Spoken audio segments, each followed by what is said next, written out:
ഇന്നത്തെ നമ്മുടെ നല്ല സ്പെഷ്യൽ ആയിട്ടുള്ള ഒരു 4 മണി പലഹാരം, അതല്ലെങ്കിൽ നമുക്ക് ഇഫ്താറിനൊക്കെ ഉണ്ടാക്കിയെടുക്കാൻ നല്ല അടിപൊളിയായിട്ടുള്ള ഒരു സ്നാക്കാണെന്ന് തന്നെ പറയാം.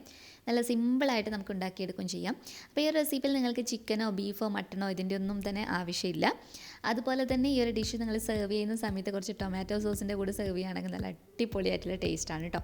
അപ്പോൾ ഇന്നത്തെ റെസിപ്പി നിങ്ങൾക്ക് ഇഷ്ടപ്പെടുവാണെങ്കിൽ ലൈക്ക് ചെയ്യാനും ചാനൽ ആരെങ്കിലും പുതിയതായിട്ട് കാണുവാണെങ്കിൽ സബ്സ്ക്രൈബ് ചെയ്യാനും മറക്കല്ലേ.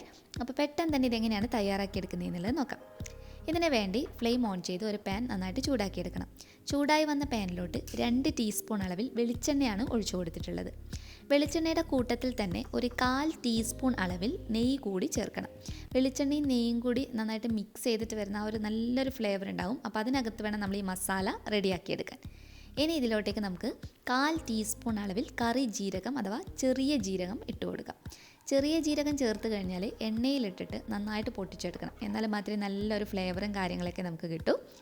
അതിനുശേഷം ഇതിലോട്ടേക്ക് ഒരു ചെറിയ കഷ്ണം ഇഞ്ചിയും ഒരു വലിയ അല്ലി വെളുത്തുള്ളി, അതുപോലെ 2 പച്ചമുളക് 3 കൂടി അരച്ചെടുത്തിട്ടുള്ളതാണ്. ഏകദേശം ഒരു 2 ടീസ്പൂണോളം നിങ്ങൾക്ക് ഈ ഒരു അളവിന് ഇട്ട് കൊടുക്കാവുന്നതാണ്. അപ്പോൾ അതുകൂടി എണ്ണയിലോട്ടേക്ക് ചേർത്തതിന് ശേഷം അതിൻ്റെ പച്ചമണം മാറി വരുന്ന രീതിയിൽ എണ്ണയിലിട്ട് നല്ലതുപോലെ മൂപ്പിച്ചെടുക്കണം. എരിവ് നന്നായിട്ട് വേണ്ടവർക്ക് പച്ചമുളകിൻ്റെ അളവിൽ മാറ്റം വരുത്താവുന്നതാണ് കേട്ടോ. അടുത്തതായിട്ട് മീഡിയം സൈസായിട്ടുള്ള ഒരു സവാളയാണ് ഞാനിവിടെ എടുത്തിട്ടുള്ളത്. സവാള ഇട്ട് കൊടുക്കുന്ന സമയത്ത് തന്നെ ഒരിത്തിരി ഉപ്പ് കൂടി ചേർക്കാവുന്നതാണ്. ലാസ്റ്റ് ഉപ്പ് നോക്കിയിട്ടൊന്ന് അഡ്ജസ്റ്റ് ചെയ്താൽ മതി. ഇനി സവാളയെ നമ്മളൊന്ന് വഴറ്റിയെടുക്കണം. നല്ല സോഫ്റ്റായി വരുന്ന രീതിയിൽ ഒന്ന് വഴറ്റിയെടുത്താൽ മതിയാകും. ഫ്ലെയിം കുറച്ച് വെച്ച് ഇതിലോട്ടേക്ക് 1/4 ടീസ്പൂൺ അളവിൽ മഞ്ഞൾപ്പൊടി, 1/2 ടീസ്പൂൺ അളവിൽ മുളക് പൊടി, നല്ല എരിവുള്ള മുളക് പൊടിയാണ് ഞാൻ എടുത്തിട്ടുള്ളത്. അതുപോലെ തന്നെ മല്ലിപ്പൊടി 1/2 ടീസ്പൂൺ അളവിൽ ചേർക്കാം. പിന്നെ നമ്മൾ ഇതിലോട്ടേക്ക് ഒരു ഫ്ലേവറും കാര്യത്തിനൊക്കെ വേണ്ടിയിട്ട് കുറച്ച് ഗരം മസാല പൗഡർ ഒരു 1/4 ടീസ്പൂണും അതിൽ കുറവൊക്കെ മതിയാകും കേട്ടോ. ഇനി ഇതൊക്കെ നന്നായിട്ട് എണ്ണയിലിട്ടിട്ടൊന്ന് മൂപ്പിച്ചെടുക്കണം. പൊടികളുടെയൊക്കെ പച്ചമണം മാറി വരുന്ന രീതിയിൽ ചെറു തീയിലിട്ടിട്ട് ഒന്ന് മൂപ്പിച്ചെടുത്താൽ മതിയാകും. എല്ലാം നന്നായിട്ട് റെഡിയാക്കി എടുത്തതിന് ശേഷം ഒരു ചെറിയ തക്കാളിയുടെ പകുതി ഭാഗം മുറിച്ചെടുത്തിട്ടുള്ളതാണ്. അപ്പോൾ ഒരു മീഡിയം സൈസായിട്ടുള്ള സവാളയൊക്കെ എടുക്കുന്ന സമയത്ത് ഒരു തക്കാളിയുടെ പകുതി ഭാഗമൊക്കെ ധാരാളമാണ്. നല്ലതുപോലെ മിക്സ് ചെയ്ത് യോജിപ്പിച്ചെടുത്തതിന് ശേഷം അടച്ചു വെച്ച് തക്കാളിയെ നമ്മളൊന്ന് വേവിച്ചെടുക്കണം. തക്കാളി അത്യാവശ്യം വെന്ത് കുഴയുന്ന പാകത്തിൽ വേണം തയ്യാറാക്കിയെടുക്കാൻ. അപ്പോൾ തക്കാളി നന്നായിട്ട് കുക്കായി വന്നിട്ടുണ്ട്. ഇനി ഇതിലോട്ടേക്ക് 2 ടേബിൾ സ്പൂൺ തുടങ്ങി 2.5 ടേബിൾ സ്പൂൺ വരെ വെള്ളം ഒഴിച്ചു കൊടുക്കാം. അതിൻ്റെ കൂട്ടത്തിൽ തന്നെ അരിഞ്ഞെടുത്തിട്ടുള്ള കുറച്ച് മല്ലിയില കൂടി ഇട്ട് കൊടുക്കണം. ഇനി ഇതൊക്കെ കൂടി നന്നായിട്ട് മിക്സ് ചെയ്ത് യോജിപ്പിച്ചെടുക്കാം. ഉപ്പൊക്കെ നോക്കിയിട്ട് ഈ ഒരു സമയത്ത് അഡ്ജസ്റ്റ് ചെയ്യാവുന്നതാണ്. നിങ്ങൾക്ക് ഇഷ്ടമുണ്ടെങ്കിൽ കുറച്ച് കുരുമുളക് പൊടി കൂടി ഉപയോഗിക്കാവുന്നതാണ്.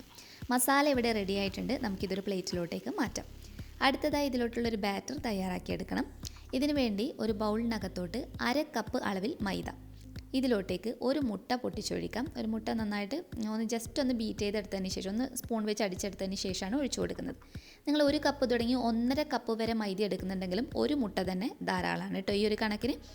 അപ്പോൾ ഇനി ഇതിലോട്ടേക്ക് 1/4 കപ്പ്, അതായത് ഒരു 4 ടേബിൾ സ്പൂണോളം അളവിൽ മാത്രം പാലിൻ്റെ അളവ് കൂടുതൽ വേണ്ട നമുക്ക്. അപ്പോൾ 1/2 കപ്പ് മൈദ, ഒരു മുട്ട, അതുപോലെ 1/4 കപ്പ് പാല്, ആവശ്യത്തിനുള്ള ഉപ്പ്, ഇത്രയും ചേർത്തതിന് ശേഷം നന്നായിട്ട് മിക്സ് ചെയ്തെടുക്കാം. അപ്പോൾ നമുക്കൊരു അത്യാവശ്യം കട്ടിയായിട്ടുള്ളൊരു ബാറ്ററായിട്ടായിരിക്കും കിട്ടുക. ഒട്ടും കട്ടയൊന്നും ഇല്ലാത്ത രീതിയിൽ വിസ്കോ അതല്ലെങ്കിൽ സ്പൂണോ ഉപയോഗിച്ചിട്ട് നന്നായിട്ടൊന്ന് ഉടച്ചെടുത്തിട്ട് തയ്യാറാക്കിയെടുക്കാം. അതിന് ശേഷം മാത്രം നിങ്ങൾ വെള്ളം ഒഴിച്ചു കൊടുക്കുക. ഇനി ബാക്കി വെള്ളമാണ് ഒഴിച്ചു കൊടുക്കുന്നത്. മൊത്തം നമുക്ക് പാല് വേണ്ട, അപ്പോൾ ഒത്തിരി അങ്ങ് സോഫ്റ്റായി പോകും. അപ്പോൾ കുറച്ച് വെള്ളം ഒഴിച്ചു കൊടുക്കാം. അപ്പോൾ ഈ ബാറ്ററിൻ്റെ പാകം എന്ന് പറയുന്നത് അത്യാവശ്യം നല്ല ലൂസായിട്ടുള്ള ബാറ്ററായിട്ട് തന്നെ വേണം. നമ്മൾ നീർദോശക്കൊക്കെ തയ്യാറാക്കിയെടുക്കുന്ന അത്രയും വേണ്ട, എന്നാൽ കൂടി അത്യാവശ്യം നന്നായിട്ട് ലൂസായിട്ടുള്ളൊരു ബാറ്ററാക്കിയിട്ട് തന്നെ ഏകദേശം ഞാൻ കാണിച്ചു തരാം. അപ്പോൾ ഈ ഒരു പാകത്തിന് കണ്ടോ, ഈ ഒരു രീതിയിൽ വേണം നമ്മൾ റെഡിയാക്കിയെടുക്കാൻ. എന്നാൽ മാത്രമേ നല്ല കനം കുറഞ്ഞിട്ട് നമുക്ക് ചുട്ടെടുക്കാൻ വേണ്ടിയിട്ട് കഴിയുള്ളൂ.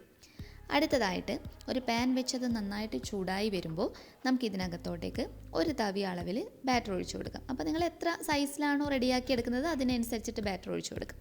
നന്നായിട്ട് ചുറ്റിച്ചു കൊടുത്തതിന് ശേഷം അടച്ച് വെച്ച് കുറഞ്ഞ സെക്കൻഡ്സ് മാത്രം ഒന്ന് കുക്ക് ചെയ്തെടുത്താൽ മതി. തിരിച്ചിട്ട് കൊടുക്കേണ്ട ആവശ്യമില്ല. ഇതിപ്പോൾ നല്ലതുപോലെ വെന്ത് വന്നിട്ടുണ്ട്, നല്ല പാകത്തിന് റെഡിയായിട്ട് കിട്ടിയിട്ടുണ്ട് കേട്ടോ. അപ്പോൾ ഇതുപോലെ മുഴുവൻ റെഡിയാക്കി എടുക്കാം.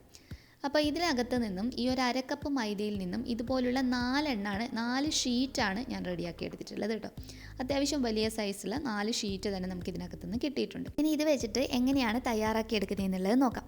അപ്പോൾ ആദ്യത്തെ ഒരു ഷീറ്റ് വെച്ച് കൊടുത്തതിന് ശേഷം നമ്മൾ നേരത്തെ തയ്യാറാക്കി വെച്ചിരിക്കുന്ന ഫില്ലിങ്സിൽ നിന്നും കുറച്ച് ഭാഗം മാത്രം എടുക്കാം. കൂടുതൽ ഫില്ലിങ്സിൻ്റെ ആവശ്യമില്ല കേട്ടോ.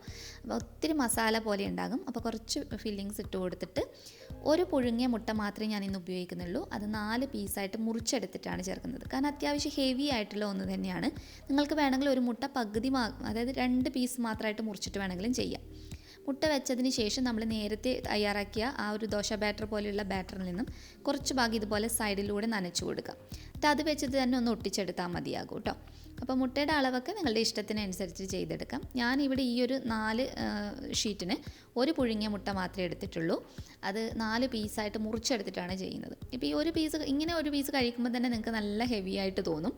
അപ്പോൾ ഇതിൻ്റെ 4 സൈഡിൽ നമ്മൾ ഇതുപോലെ ആ ഒരു ബാറ്റർ ഇങ്ങനെ വെച്ച് കൊടുത്തിട്ട് 4 സൈഡിൽ നിന്ന് നന്നായിട്ട് ഒട്ടിച്ചെടുക്കാൻ വേണ്ടി നോക്കുക. അതായത് ഫില്ലിങ്സ് ഒന്നും പുറത്തു പോകാത്ത രീതിയിൽ. അപ്പോൾ 4 സൈഡിൽ നിന്ന് ഞാൻ ഇതുപോലെ റെഡിയാക്കി എടുത്തിട്ടുണ്ട്. ഇനി നമുക്കിതുപോലെ ഒന്ന് ഒട്ടിച്ചു കൊടുക്കാം. അപ്പോൾ ഈ ഒരു രീതിയിലാണ് റെഡിയാക്കി എടുക്കുന്നത്. അപ്പോൾ നിങ്ങൾക്ക് ഇഷ്ടമുള്ള ഷേപ്പിലൊക്കെ ചെയ്തെടുക്കാവുന്നതാണ് കേട്ടോ. ഇത് കുറച്ചും കൂടി സിമ്പിളായിട്ട് നമുക്ക് എളുപ്പത്തിൽ റെഡിയാക്കി എടുക്കാവുന്ന ഒരു രീതിയാണ്. അപ്പോൾ ഇനി നല്ല ചൂടുള്ള എണ്ണയിലോട്ടേക്ക് ഇട്ടിട്ട് ഇത് ഫ്രൈ ചെയ്തെടുക്കുകയാണ് വേണ്ടത്. ഞാനിവിടെ സൺഫ്ലവർ ഓയിലാണ് ഉപയോഗിച്ചിട്ടുള്ളത്. നിങ്ങൾക്ക് ഇഷ്ടമുള്ള എണ്ണയിൽ ഫ്രൈ ചെയ്തെടുക്കാവുന്നതാണ്. ഒരു മീഡിയം ഫ്ലെയിമിലിട്ടാൽ മതി. വളരെ കുറഞ്ഞ സമയം കൊണ്ട് തന്നെ ഇത് നല്ലതുപോലെ മൊരിഞ്ഞു വരും. 2 സൈഡും നമ്മൾ തിരിച്ചും മറിച്ചിട്ടും മൊരിച്ചെടുക്കണം.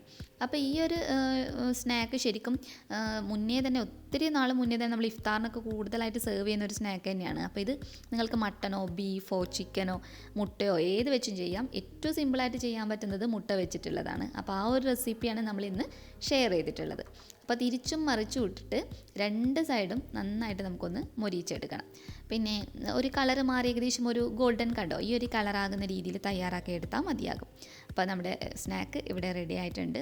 അടിപൊളി ടേസ്റ്റാണ് കേട്ടോ. ശരിക്കും നമ്മൾ ഒരു തവണ ഉണ്ടാക്കി കഴിഞ്ഞാൽ നെക്സ്റ്റ് ടൈം നമുക്ക് എന്തായാലും ഉണ്ടാക്കിയെടുക്കണം എന്ന് തോന്നുന്ന നല്ലൊരു ഫ്ലേവറാണ്. അപ്പോൾ മസാലയൊക്കെ ഓരോരുത്തരുടെ ഇഷ്ടത്തിനനുസരിച്ച് അഡ്ജസ്റ്റ് ചെയ്തെടുക്കാവുന്നതാണ്. അപ്പോൾ ഇത് നിങ്ങൾ സെർവ് ചെയ്യുന്ന സമയത്ത് എപ്പോഴും കുറച്ച് ടൊമാറ്റോ സോസിൻ്റെ കൂടെ സെർവ് ചെയ്യുന്നതാണ് നല്ലത്. നല്ലൊരു കോമ്പിനേഷനാണ്. അല്ലാതെ കഴിക്കാനും നല്ല ടേസ്റ്റാണ്. പക്ഷേ കുറച്ച് ടൊമാറ്റോ സോസിൻ്റെ കൂടെ സെർവ് ചെയ്യുകയാണെങ്കിൽ ഒന്നുകൂടി അടിപൊളിയാണ് കേട്ടോ. അപ്പോൾ എല്ലാവരും തീർച്ചയായിട്ടും ഒരു തവണയെങ്കിലും ട്രൈ ചെയ്ത് നോക്കിയിട്ട് നിങ്ങളുടെ ഫീഡ്ബാക്ക് എന്താണെങ്കിലും അറിയിക്കാൻ മറക്കരുത്. നെക്സ്റ്റ് വീഡിയോയിൽ ഇനിയും നല്ലൊരു വെറൈറ്റി ഡിഷ് നമുക്ക് വീണ്ടും കാണാം. അതുവരെ ടേക്ക് കെയർ. Bye bye.